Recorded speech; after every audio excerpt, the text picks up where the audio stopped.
그러니까 지자체 입장에서도 스트레스일 것 같아요. 최대한 지금 방역을 강화하고 있는 상황인데 수도권에서 걷잡을 수 없이 들어오는 관광객들을 뭐 오지 말라고 막을 수도 없는 그렇죠. 거잖아요.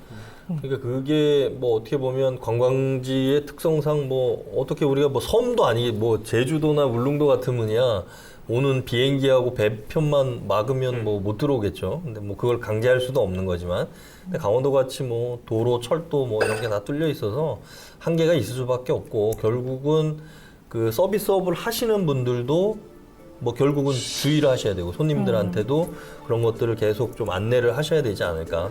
자치단체 방역은 뭐 당연히 뭐 따라가는 거고요. 근데 이제 여하튼 지금 이제 부각이 되지는 않았지만 동해안 지역도 관광업에 주말마다 뭐 사람이 내려온다고는 하지만 이게 또 양극화가 있습니다. 그나마 호텔, 콘도나 뭐 스키 리조트 이런 데는 사람이 몰리지만 그 외에 또 일반적인 서비스 업종에는 또 사람들이 안 와서 어려울 수가 있어요. 그래서 이런 부분은 일단은 지금 뭐가 문제냐를 따져야 되는 거죠. 방역이 우선이냐 아니면 지역 경제가 우선이냐인데, 아무래도 이제 대다수 전문가들은 지금은 일단 멈춰야 된다. 방역이 우선이다. 그래서 다소간의 지역의 경기가 조금 침체되더라도, 지금 강릉 같은 경우도 그래서 2.5단계로 강화를 했고, 나머지 동해안 시군들도 2단계 뭐 이렇게 사회적 거리두기를 유지를 하는데, 그런 면에서는 조금 관광객들도 좀 동참을 해주셨으면 좋을 것 같아요. 뭐 스키장에 이렇게 다닥다닥 붙어서 무슨 포도송이 뭐 이런 얘기 있더라고요. 저 리프트 기다리시는 분들 뭐 거의 거리두기가 안 되더라고요. 그러니까. 그래서 뭐 이 서해안이나 남해안의 일출 일몰 명소를 좀 분산해서 하시는 것 같아요. 꼭 동해안도 있지만 또 아무래도 강원도 동해안만이 가진 매력이 있잖아요. 서해안이나 남해안에서 즐길 수 없는. 그리고 또 지리적으로 동해안이 서울 수도권에서 가까워요. 그러다 보니까 아무래도 남해안이나 뭐 저쪽 호남 서해안 이렇게까지는 못 가시는 것 같아요. 근데 또 많이 간다고 해도 보통 그런 일출 명소 근처에 카페 같은 데서 해 뜨는 거 많이 보시잖아요. 근데 지금 2단계나 그런 거면 거기 안에서 볼 수가 없는 안에 들어갈 수가 상황인 없죠. 거죠. 그러니까 포장 배달만 가능하기 때문에 지금 제가 이제 주말에도 강릉에 뭐 정동진이나 이렇게 좀 이렇게 차 타고 이렇게 한 바퀴 이렇게 둘러봤는데, 좀 눈에 띄게 그 주말, 물론 뭐 일요일 오후라서 그랬을 수도 있는데, 강릉에 그 중앙시장 있는 월화거리일 때 예전 같으면 차들이 이렇게 빽빽히 이렇게 늘어서 있거든요. 어제는 오후에 없더라고요, 차가.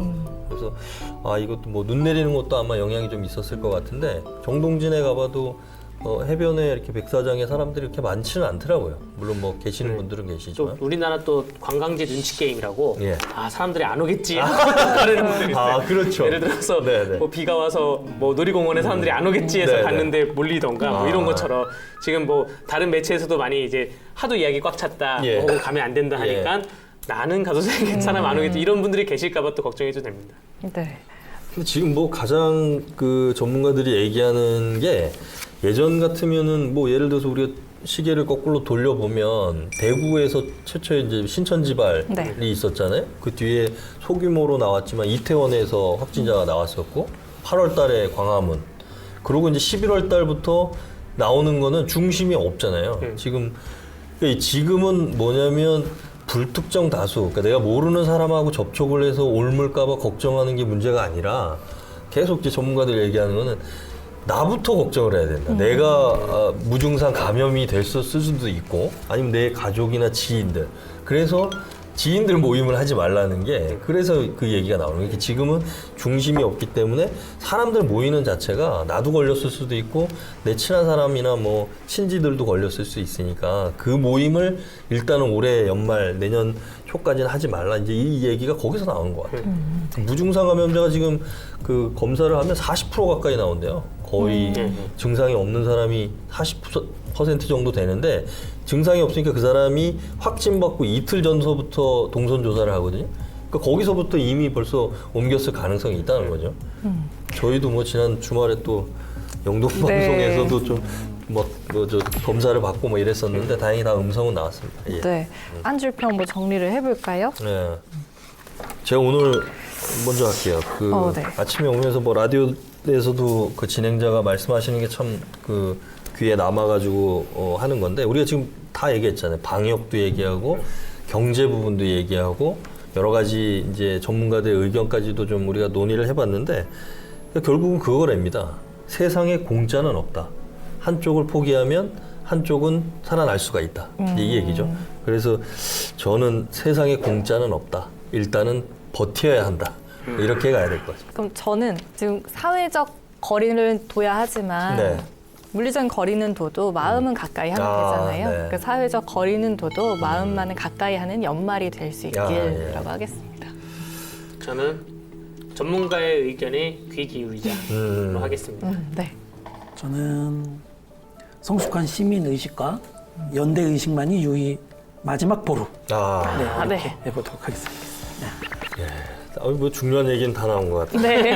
아니, 난 좀 궁금한 거는 아까 이제 강원도 지방정부에서도 이런 이제 그 코로나19에 대한 여러 가지 조치들을 결정함에 있어서 아까 좀 아쉬운 점을 말씀하셨는데, 강원도 내에도 뭐 여러 그 민간 병원들도 있잖아요. 뭐 저 강원대 병원이나 또 뭐 한림대 병원이나 또 원주 세브란스 병원도 있고 강릉 아산병원 이런 큰 병원들도 조금 더 이런 어떤 정책 결정을 하는 데 있어서도 그 전문가들도 좀 물론 이제 질병관리본부라든지 중앙정부의 어떤 같이 교감 하에서 뭔가를 결정하시긴 하겠지만 강원도청에 계신 그 부서의 책임자들이 조금 그런 전문가들하고도 좀 면밀하게 긴밀하게 좀 협의를 해서 어떤 의료 인력들도 지금 확진이 나오고 있기 때문에 다른 의료원에서 지금 의료진들을 파견을 하고 뭐 이런다고 하는데 뿐만 아니고 지금 민간 병원에서도 좀 이렇게 같이 좀 동참을 해가지고 좀 분담을 해서 좀 일을 하면 강원도 같이 좀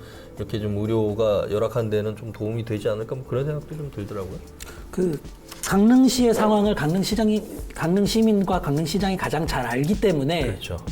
조치를 그 안에서 조치가 나오는 것들이고 또 원주시 상황은 원주시에서 어떻게 환자가 나오고 있고 이 환자는 언제쯤 꺾일 것이며 어디를 막아야 된다는 건 원주 시민들과 원주시청 그리고 원주시장이 가장 잘 알 거라는 거죠. 그러니까 저 같은 경우에도 이제 강원도 같은 경우에도 강원도 전체적인 방역상이 이제 시군별로 다 다르고 전국의 시도별로 이 감염 양상이나 어떻게 막아야 될 대처법이 다 다를 건데 강원도가 지금 아직 너무 소극적이지 않나. 조금 더 강력한 역할이 좀 필요하다고 역할론이 좀 필요하다고 좀 생각이 듭니다.